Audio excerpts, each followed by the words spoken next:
Well, welcome everyone to season 2 of Edge of the Map podcast. I'm here with special guest Larry Montgomery. Welcome, Larry. Thank you. We are diving into some places in the world that no one visits. And there are still places like that. No roads, no signals, no easy way in, and no easy way out. And for most of us, those places stay just out there, unseen, unreached, unvisited. But not for everyone. Larry here has spent years leading teams and trips into hard-reached communities, villages that are remote, communities that are off the grid, that don't really have roads into them or ways out. The kind of trips that, and we've talked about this, the kind of trips that don't go according to plan. Yeah. But somehow they're the trips that get talked about the most and have the most impact. And that's what we want to talk about today. We're going to talk about why we go to these places, how it actually happens, the logistics behind it, everything from, booking airfare to actually partnering with locals on the ground. And we're going to talk about what happens when someone steps into a place like this that no one really goes to. What happens to that person? How does God change them? And along the way, we're going to hear some stories that I think are going to stick with us. So thank you for being on the show today, Larry. I wondered if you, just right off the bat here, if you could pull us into a village that you've been to that was off the grid and that sort of represents a significant place in your mind where either God did something miraculous or special with you and a team or with a person that was there. And what was it like to enter that village? What was it like to be there? Well, it's a great question. I think a hard question for me. There's so many over the years that I have so many stories about. There's so many that I just have a hard time narrowing it down sometimes, all the amazing things that we've been able to see what God has done. I think about a village today, I guess, would be, the name of the little community was Nueva San Martin, deep in the Peruvian village. We had been doing teams all across that area for a few years, but this time we had to walk in about 6 hours. We camped in one village and then walked a couple hours more to get to Nueva San Martin. A colleague and I were leading a medical team into that village, and it was just such a unique place. The indigenous and far-reach places all have their own little communities, and they're all a little bit different. And so I remember walking into that village for the first time, and while I had experienced this before, it was overwhelming the way people reacted to us.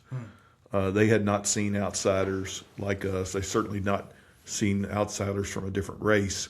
And so the uniqueness of it was the timidity of the people.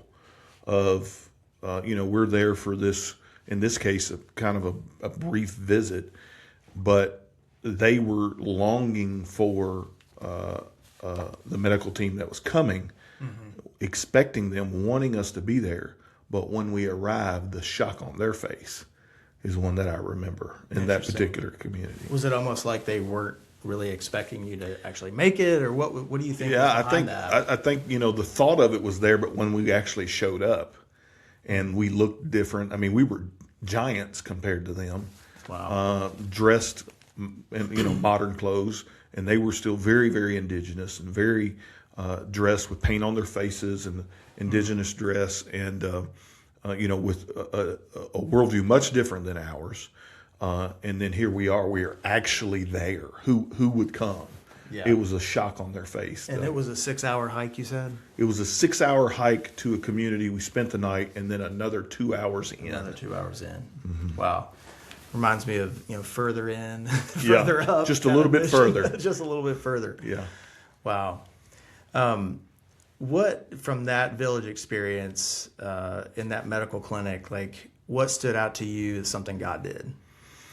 Oh, well, first of all, every clinic that we do in those days with one of our staff members here, but also we had Peruvian doctors with us.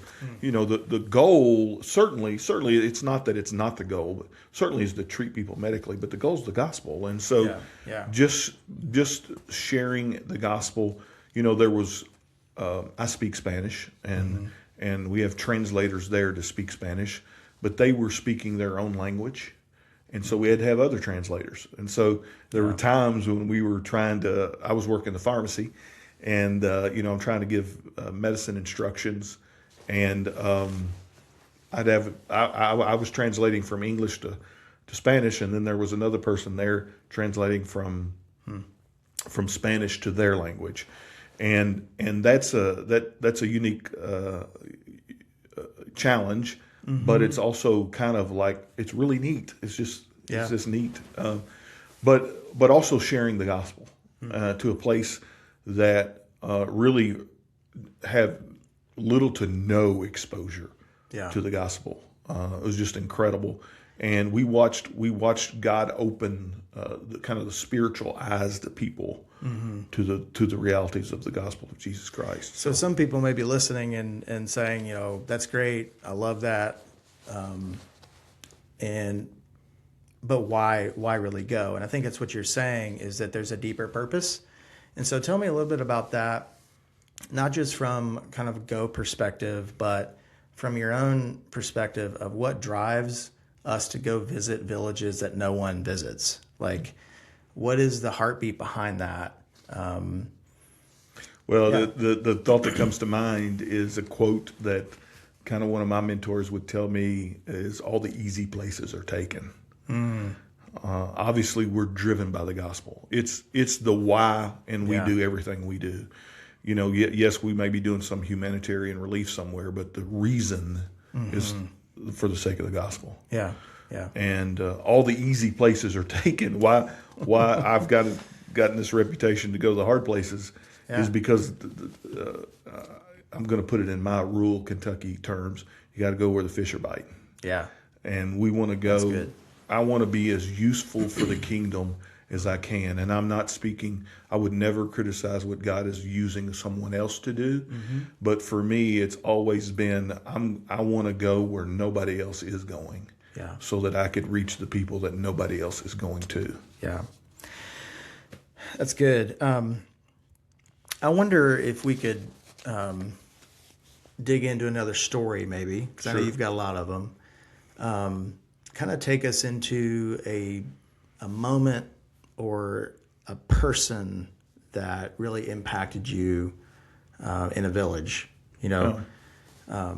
I've heard some of them. I know you've got some more, but maybe for our listeners, paint a picture of an individual or a moment that really just encapsulates that, going to that hard place and seeing God do what only God can do. So it's really hard for me to narrow that down, honestly. I've got two stories that probably come to mind. I'll share the first one because it's probably to the hardest place. We were deep in a jungle, coincidentally in Peru again, and a jungle village.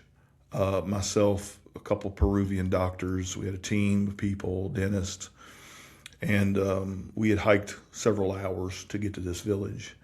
And we were there with this clinic, and this, if you've ever been a part of these clinics, a lot of people come, and there's sometimes long lines of people waiting to see the doctors and get the care, and we're in there waiting is when we're ministering or we're teaching hygiene or something like that. But it's coming kind of towards the end of the day, and there was a child that we later learned the father had carried this child from 4 hours deeper in the jungle. So we had hiked 7 hours in, six hours in, something like that, and the father had come 4 hours from even deeper to get to the village, and this child couldn't walk. And again, I'm kind of managing the clinic and helping just direct people. And I noticed he's with the doctor, and one of our Peruvian doctors calls me over and said, "There's nothing I can do for this girl." The father, who doesn't speak Spanish, we have one of those double translation things happening again. Can't. He's insistent that we treat his daughter, and there's nothing I can do. She's unable to walk, and I think you just need to pray. And that's a challenge, because we want to offer hope to people, and here this father has got this desperate situation. Right. And so, I'm bold enough that we're just going to believe God to do something. And so a few of us gather around and we pray for this young child, and we pray, and the doctor asked the father to walk 3 or 4 steps away from him, and we pray, and he does a reflex test on the child, and there's reflex there where there wasn't before. Wow. And so we pray again, and we were like, wow, God's doing something here. And the doctor puts the child down, and the child walks to the dad. Incredible. Wow. Yeah. Miraculous. And we were standing there just giving God all the praise. But the image that's burned in my mind is not of that. It's that later, an hour later, when we're packing up our stuff, is watching that dad, who I now knew had carried that child there for hours, walking out of the village, holding his daughter's hand. Wow. And she's walking. Yeah. And the thought I've always had about that story is, what happened when they got back home? Right. To a place, I mean, we were talking about hard places. Right. I couldn't eat. There's no way I could have gone 4 more hours. I was exhausted. Yeah. Our team was exhausted, and we were to the end of ourselves. But God went a little further. Yeah. Right. This young lady, this child was healed, and she's walking back to that village. What did I want to, when we get to heaven, I want to ask, what happened? What happened to that village when they saw that little girl walk back in? Right. We couldn't go there to share the gospel. There's no way. Yeah. And they didn't speak our language. All we could tell that father was, we're going to talk to the Creator on your behalf. And she was carried out, but she walked back home. Yeah. And so amazing. He heard the gospel that day, and his daughter was healed, and he went back to a village that us nor our partners could ever be. Yeah. Wow, that reminds me of a story in the New Testament. Yeah. of walking back and telling all that God had done. Yeah. And it's amazing how the kingdom expands like that. Well, so you've said a few things throughout. You've mentioned Peruvian doctors, medical clinics, double translations. So a lot of that is just, there are people on the ground besides us. Oh, yeah. And they're working alongside us. And so one of the things I want to do just for the listener here is kind of demystify the process and say, like, how do we actually get to these places? Who opens the doors, from logistics here to logistics there? Just that communication piece. I know there's a lot of work that is involved in that. So maybe just walk us through a little bit of logistics on both ends, and then how important it is to have those local people on the ground. Go National wouldn't exist if it wasn't for the local people. Our partners around the world are incredible. Whether it's in Peru or Georgia or somewhere else in the Middle East, the folks that we work with are just incredible. And people said, "Well, how did you find that place?" Well, I didn't find that place. Our partners did. One of the kind of the unfortunate, I guess, I don't know if that's the right word or not, but the thing that concerns me sometimes is people here look at us here at Go that are on staff and look at us as some sort of faith hero. When the reality for me is the heroes of the faith in this ministry are the people on the ground. Yeah. The partners around the world that make it happen. And so we have from the ministry partners to the logistic partners, we have incredible folks that come alongside us. So, I was just this morning making some arrangements for a team that's upcoming, and I talked to 3 different folks that are on the ground that are supporting our ministry, whether it's transportation to and from airports or housing, making sure we're getting clean, safe food, making sure we got the right boat to ride down some river somewhere, Right. or the motorcycles are going to be there to meet us when we're on our way out. All of that happens because of incredible partners and incredible people doing incredible things. And I want to be clear here. It's not they love us and respect us and work with us because they believe in the ministry. But for them, it's about the gospel as well. Yeah. And it's about the ministry of what's happening for their people. They view this as it's funny because oftentimes we kind of mistakenly view them as some sort of other employee, and they don't view themselves as that. Right. They view themselves as a part of the team here to reach people for the gospel. I mean, one of my fondest memories was traveling down the river with you to Ricardo Palma, this tiny little village on the edge of the Huallaga River. Yeah. And it wasn't just us. There were 15 Peruvians that were with us. They were on their own mission trip. Yeah. They had come from their own church. They were encouraging one of the translators encouraged me before we even left with the scripture out of Nehemiah, of what I should be praying when I'm in this village. So I love that. It's the global church at work with each other to expand the kingdom.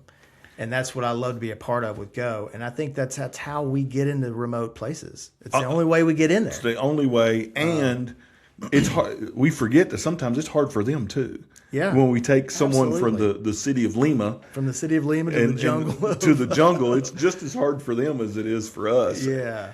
But their love for the gospel is as much as our love is for the gospel. And whether it's Adon there in Tarapoto going down the river, his love for the people down the river is the reason why we're there. His love for the gospel, for those people to come to know Christ, is the reason why we're there, and he's essential. Yeah. I mean, I remember traveling down that, just the whole idea that no one had gone that far before, and we were going one more village down. One more village, and it's one more village. If you remember on that trip, we kind of he used a word, and we kind of latched onto that word because he said in Spanish, but he used kind of the word, this military word for beachfront. Yeah, that's right. Beachhead. Beachhead, yes. Yep. It was a beachhead for the gospel. He's like, if we can reach this village, it's going to reach so many more. So many more villages, yeah. And so I think that's really important for the listeners to understand too, is that there's strategy involved in this. It's like people are praying, they're asking God, how do we go further? How do we go farther in, deeper in? And I love that we're not alone. We have a network of supporters and partners, and ultimately the Lord is leading the way. I just want to say, a lot of times, people will come on a mission trip like to the hard place for the adventure of going. And I'm not criticizing that, but that's the reason that motivated them to go. Right. But when they went, God did something powerful in their lives to open their worldview for the need for the gospel in hard places. So what I find is people will say, yeah, I'm going to go on that trip.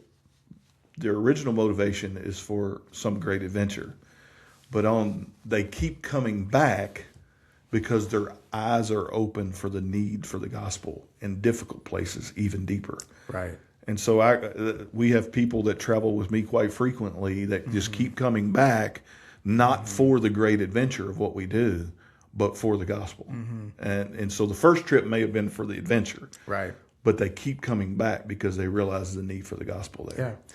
I mean, who doesn't like a good adventure? Right. But when you add purpose eternal value, eternal return, that makes that adventure so much more meaningful, I think, to people. And they're willing to. I don't want to say we're cavalier here, but they're willing to take the risk to go to the hard places when they realize the need for the gospel there. Yeah. Well, talk to me about that, because some people may be listening and say, this sounds awesome. I mean, I love that, but I could never do that. It just seems too risky. So what are some of the risks? What are some of the ways that we mitigate those risks? And then maybe what are some ways that it's worth it? I want to answer the last part first. The last part is worth it because your real risk you're going to take is God's going to change your life. And Amen. He's going to make you different because you went to the hard places. Right. And that's the amazing thing about it. I think though the logistics is we do really well here of mitigating those risks. And first of all, the best risk prevention you can have is preparation. Yeah. And, I work and our team here works really hard to make sure our folks are prepared to go to these places. And that happens not just with the people here, but with the logistics on the ground, making sure the boat is there, it's safe, that it's able to do what it's supposed to do, the transportation. And then that's not to say that, things don't happen, but sure. But we're going to take everything. We're going to make safety our number one priority in doing that. But also, it's because our partners work really hard. You were on that trip where we had 15 or 16 other people. We had a whole team of cooks coming with us because we wanted to make sure that the people preparing our food while we were there was doing it safely. Right. No river water. We did not drink river water. So that was all. I'm not sure I'm willing to say that, but we did our best to make sure we did. Best not to. Right. Yeah. That's good. So there's risk. Listen, there's risk if you go across the street. I mean, we're here in Wilmore. There's risk for us to go to Lexington. Yeah. There's risk everywhere. Right. Certainly there's risk when you travel internationally, and certainly the risk increase as you go along. But the gospel's worth that. That's right. And the Bible said that He would send us out like sheep among wolves. Now listen, I'm not one that spent my mission career in going to the war zones. There's much more powerful missionaries out there doing amazing things in war zones and things like that. I don't want to compare what I've done to that, but we've taken risk, and those risks we've done our best to do that safely, wisely, but also understanding the need for the gospel is sometimes bigger than anything else. And I think, honestly, that having local partners on the ground, it's the key to everything. Is so important because they also are risk. We trust our partners. They can tell you. I go back to the trip you and I were on there. We were concerned about the river rising, if you remember, on that trip. And so I was spending, we were getting about halfway through the trip, and I was talking to our partner about, hey, what do we need to do here to make sure we can get back? Is there anything we need? So we're constantly working ahead. We kind of have this unsaid, unwritten rule here that we're going to work 24 to 48 hours ahead of the team at all times to make sure they're safe and everything's happening the way it's supposed to. But all of that happens because of partnership and the people on the ground. So that's right. That's good. Well, just kind of a moment of vulnerability here. Yeah, I mean, you've got lots of stories. You spent years doing this. How has it changed you? What does that look like? That's a hard question to say briefly.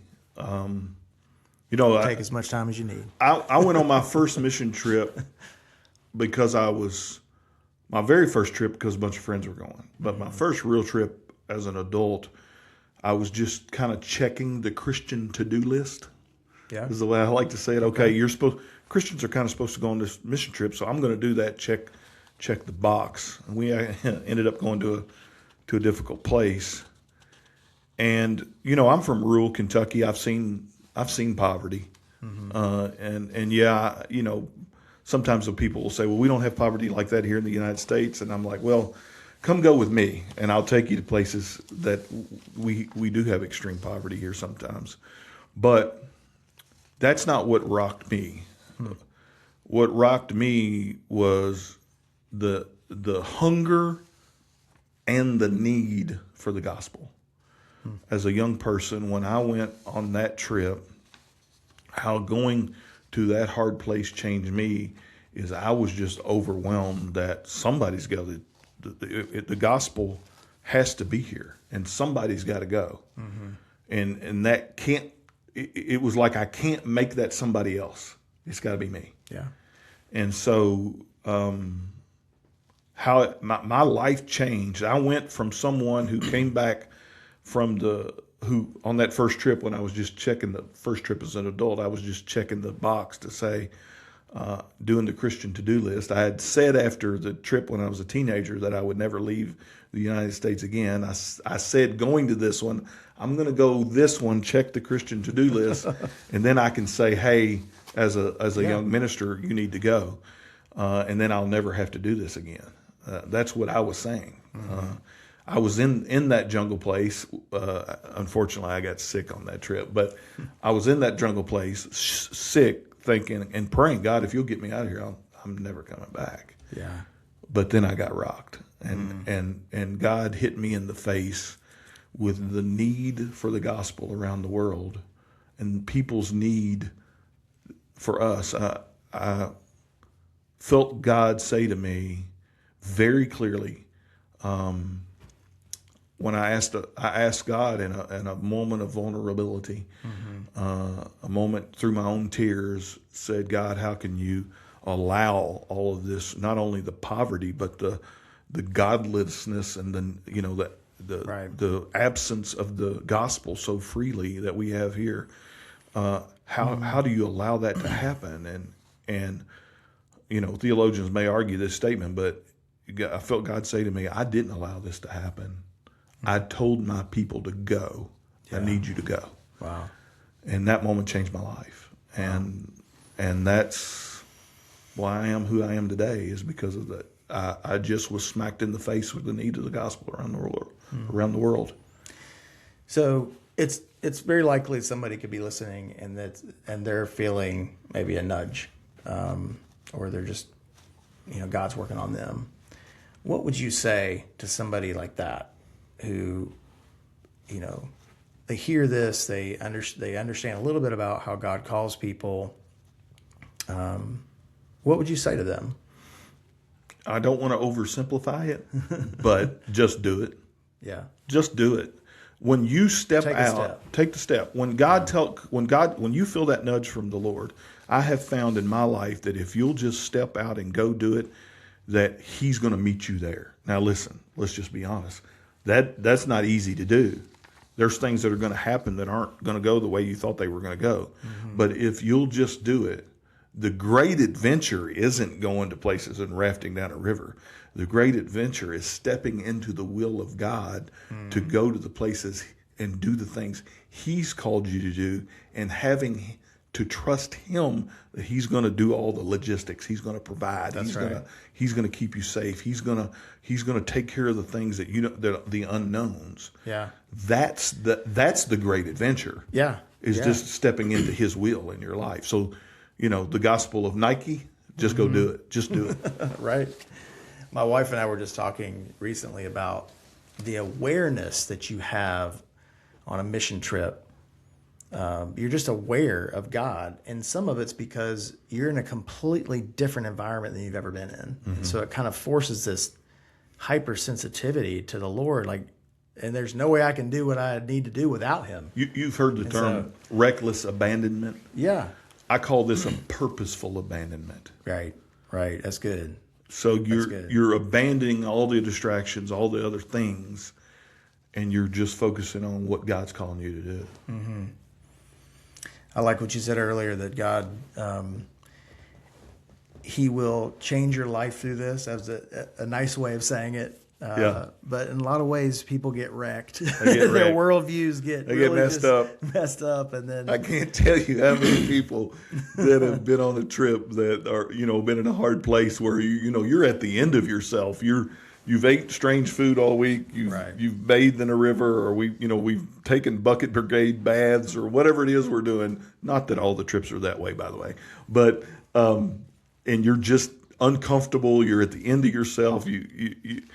It's in that moment, though, that God speaks the clearest, it seems. Yeah. When you're at the end of yourself and you're, we have a little inside joke. I'm not going to, someone said, my mama told me not to come on this trip. Someone said that to me one time through their tears. But God took that person and made them into an incredible servant of the Lord to be used, not just on that trip, but now many other places. So it's incredible. Amazing. Well, Larry, thank you. We could spend a lot more time talking about stories, but thank you for being a guest on the Edge of the Map podcast. I really appreciate your season, your wisdom in doing this, and you really help you help shepherd people into this kind of radical obedience, radical saying yes to God. And so there are still villages no one visits. Not because they're impossible to reach, but because too few people have said yes. And maybe that's the tension this leaves us with, is that maybe some of you listening, this isn't just a story, it is a nudge. You may never find yourself hiking into a remote village, but you do have a place in this story. And some are called to go, some are called to send, and some are called to help build the kind of work that makes this possible. But no one is really meant to sit this out. And so if this conversation that we've had today has nudged or stirred something in you, pay attention to it. That's what we ask. Reach out to a pastor, a friend. Reach out to us. We're happy to process this with you. But I think that the fact that we're not meant to sit this one out is just God's way of saying, look, I have a plan for the gospel to go around the world, and I want you to be a part of it. And so whatever that looks like, we're going to stand with you to fulfill that, to help you fulfill that. So there are still places waiting, still people unseen, still doors that have not been knocked on. And the only thing that changes that is someone willing to say yes to God. This is the end of our episode this week. Thanks again, Larry. I'm Curtis Elliott, your host with Go International. We'll see you guys next time.